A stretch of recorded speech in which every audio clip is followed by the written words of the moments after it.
Sarai Tovim, boa tarde, shalom aos meus amigos e irmãos judeus, hebreus, israelitas ou simpatizantes do judaísmo. Mais uma vez vou dar sequência aos estudos aqui do livro A Outra Face 2, tudo que o sistema religioso não quer que você saiba. Professor João Alves Correia. Título do estudo: Jesus e a serpente do Éden. De acordo com o apócrifo de João, Jesus teria aparecido ao apóstolo logo após a crucificação e assim teria explicado a verdadeira história de tudo o que havia acontecido antes. No texto, Jesus diz que existe um único ser perfeito, o monade, do grego que criou um grupo de seres chamados aeons. O primeiro desses seres seria uma entidade feminina chamada Barbelo, que trabalha com monade para criar seres como a mente e a luz. Esta luz, segundo o texto gnóstico, seria o próprio Jesus. O texto continua afirmando que um desses aeons, Sofia, quebra a ordem da criação ao formar algo sem o envolvimento de um espírito masculino. O resultado é um grupo menor de seres espirituais chamados arcontes, entre eles o perverso Yaldabaoth. Yaldabaoth é escondido por Sofia, que teme a reação dos aeons.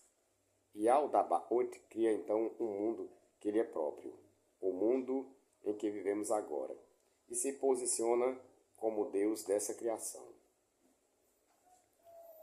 Cria também Adam, primeiro homem.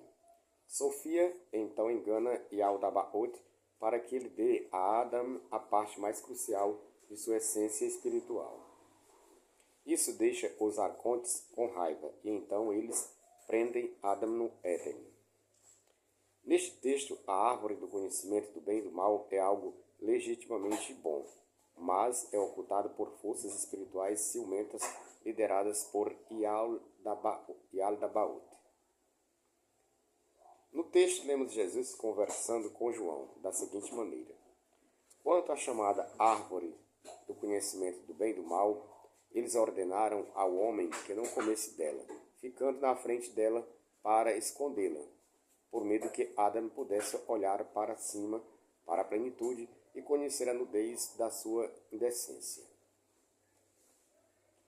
No entanto, eu os fiz comer. Perguntei ao Salvador: Senhor, não foi a serpente que fez Adam comer?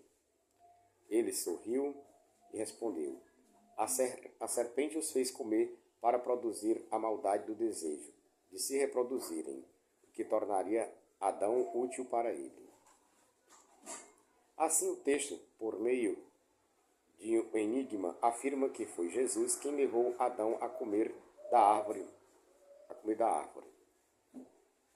Note que no texto Jesus teria dito: eu os fiz comer. E quando o apóstolo pergunta se não teria sido a serpente que fez isso, Jesus sorri e diz: a serpente os fez comer. Você entendeu o enigma?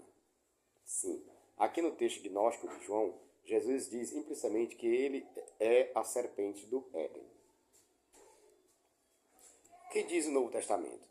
O Evangelho canônico de João nos diz que Jesus, em certa ocasião, proferiu as seguintes palavras: quem come a minha carne e bebe o meu sangue tem a vida eterna. 6,54. O que é ter a vida eterna senão ser igual a Deus, cuja natureza é eterna e imortal? No Éden, a serpente disse: certamente não morrereis. E o tema também, naquela narrativa, tinha a ver com o ato de comer algo, nesse caso, o fruto da árvore do conhecimento. No Éden, o que podia ser derivado do ato de comer do fruto seria ser como Deus, além de conhecedor do bem e do mal, também rivalizando com o próprio Deus em termos de eternidade. Anteriormente, no mesmo capítulo, Jesus disse: este é o pão que desce do céu, para que o que dele comer não morra. João 6,50. Ou seja, mais uma vez o ato de comer algo está em pauta, assim como no Éden. E este ato de comer implica na obtenção de certo conhecimento místico, reservado apenas aos que dele participam, e isso encerra também a promessa de que alguém, mesmo estando morto, viverá. Ou seja, há um alinhamento aqui com as propostas da serpente edênica. Ser como a serpente. Em dado momento das suas pregações, ao enviar seus discípulos para evangelizar as aldeias ao redor, Jesus diz: sejam astutos como as serpentes. Mateus 10,16. Sabendo da natural oposição judaica que seria oferecida às suas pretensões, ele recomenda aos seus alunos que sejam astutos. E o termo grego usado aqui corresponde ao mesmo usado pela versão grega do Gênesis, em referência à serpente do Éden e sua astúcia. A serpente era o mais astuto dos animais que Hashem havia criado. Gênesis 3:1. Uma lei foi dada a Adão e Havá no Éden, para que não comessem daquele determinado fruto, pois caso dele comessem, eles certamente morreriam, é o que diz nosso texto. E desafiando a lei dada por Hashem, a serpente diz: certamente não morrereis. Convenhamos que isto soa muito próximo do eu, porém, vos digo, de Jesus, quando ele, no assim chamado Sermão da Montanha, busca alterar a forma da lei dada por Hashem desde o princípio dos tempos. Jesus e o jardim. Você já parou para se questionar sobre as estranhas conexões de Jesus com um local específico no Monte das Oliveiras? Em primeiro lugar, as encostas deste monte têm sido usadas há séculos como uma necrópole ao sul e também ao oeste, ou seja, cemitérios. No período dos reis, o monte foi usado como centro de culto aos deuses Quemos e Moloque, onde queimava-se incenso para ambos. 1 Reis 11, versículos 7 e 8. O texto de 2 Reis 23:13, lemos que o rei Josias destruiu os altares a Quemos, Milcom e Astarote, que tinham sido erigidos por Salomão exatamente sobre este monte, que na passagem recebe o apelido de Monte da Corrupção, Har Mashihit. No sopé deste monte havia, e ainda há, um jardim chamado Getsemane, e era aquele local favorito de Jesus, segundo podemos entender a partir dos evangelhos. Foi dali que ele teria sido levado para seu julgamento e posterior condenação e execução.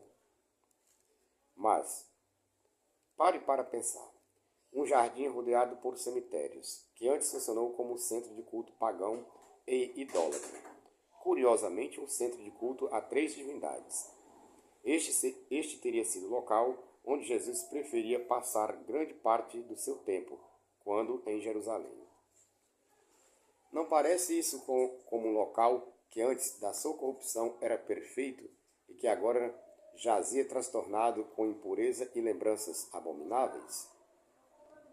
Parece o averso, o contrário do Éden, o jardim perdido, não é mesmo? A serpente desmascarada. Você também já parou para pensar que esse jardim, um tanto sinistro, onde Jesus passou seus últimos momentos, segundo o Evangelho, foi também o palco de uma cena inusitada e que até hoje divide opiniões?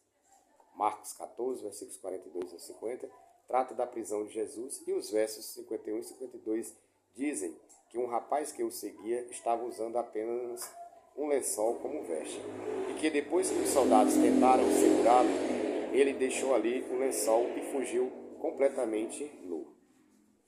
Esta passagem parece desnecessária à narrativa, e independente das interpretações que se deem a ela, o fato é que a nudez exposta do rapaz tem e muito a nos dizer.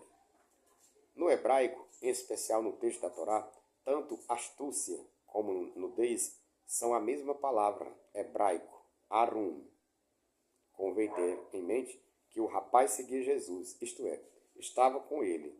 Assim, de forma velada, seria o mesmo que disséssemos que era alguma característica dele e mesmo que não tenha sido a intenção do autor, coincidentemente ali no jardim, o ato de se revelar a nudez sugere ao leitor conhecedor da mente semita a nítida ideia da astúcia exposta, da sutileza do erro revelada sem máscara.